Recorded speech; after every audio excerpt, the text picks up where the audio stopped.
Anchovy fried rice.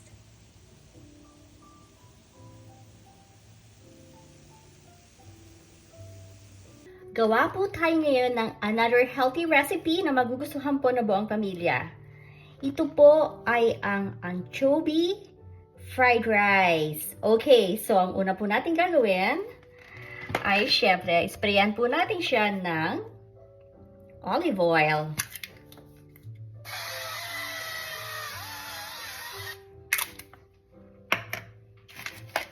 Okay, ilagay na po natin ang ating anchovy.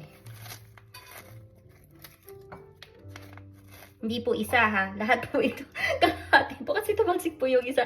Okay, so lagay na po natin ang ating anchovy.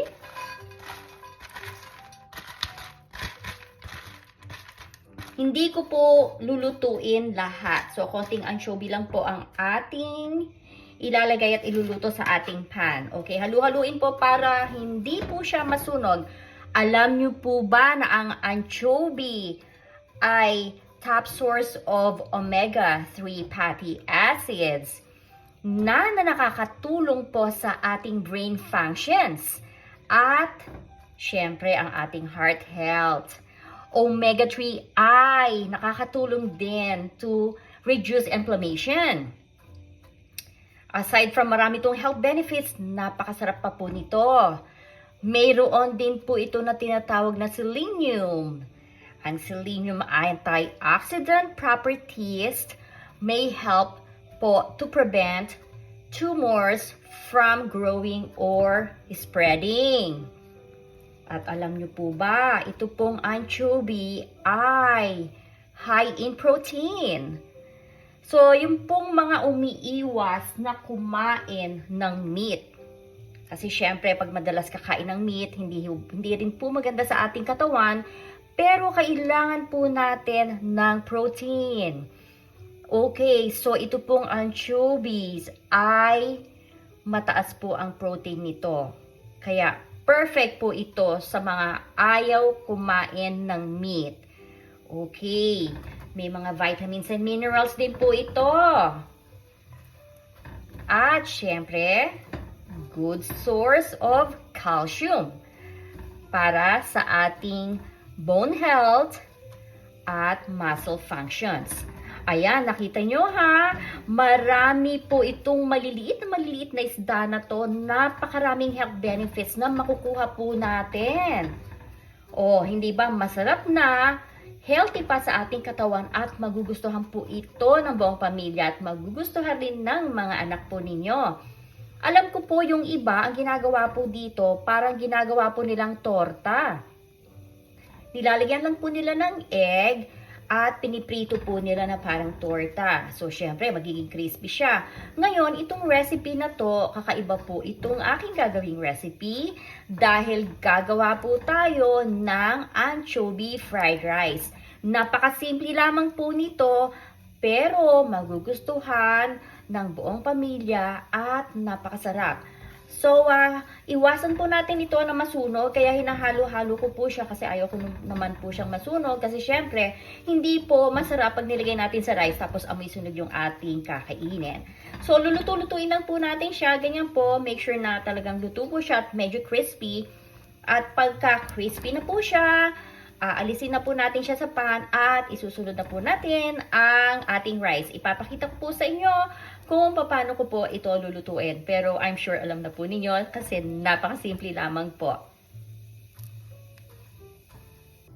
Luto na po ang ating anchovy, kaya aalisin ko na po ito. At isusunod po natin ang ating garlic. So, alisin po natin lahat ang mga naluto ng anchovy.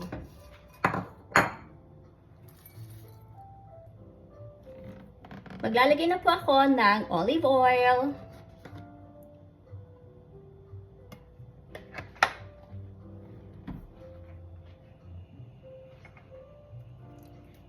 Isusunod po natin ang pagkadami-daming bawang.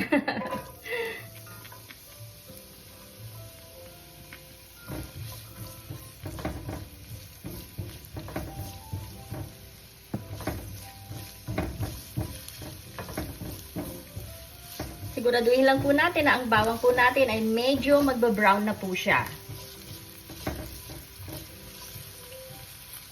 Ang bango talaga ng bawang. Ayan na po, nag-brown ang bawang natin. Ilalagay na po natin ang ating rice.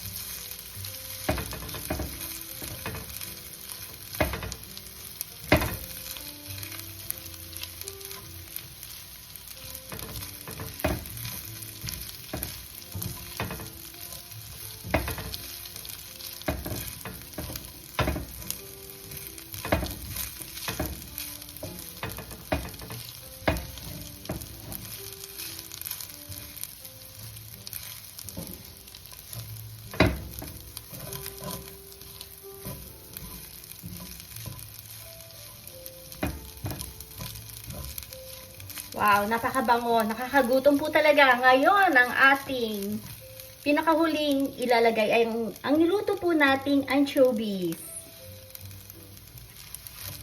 Imimix po natin ang ating anchovies sa ating fried rice.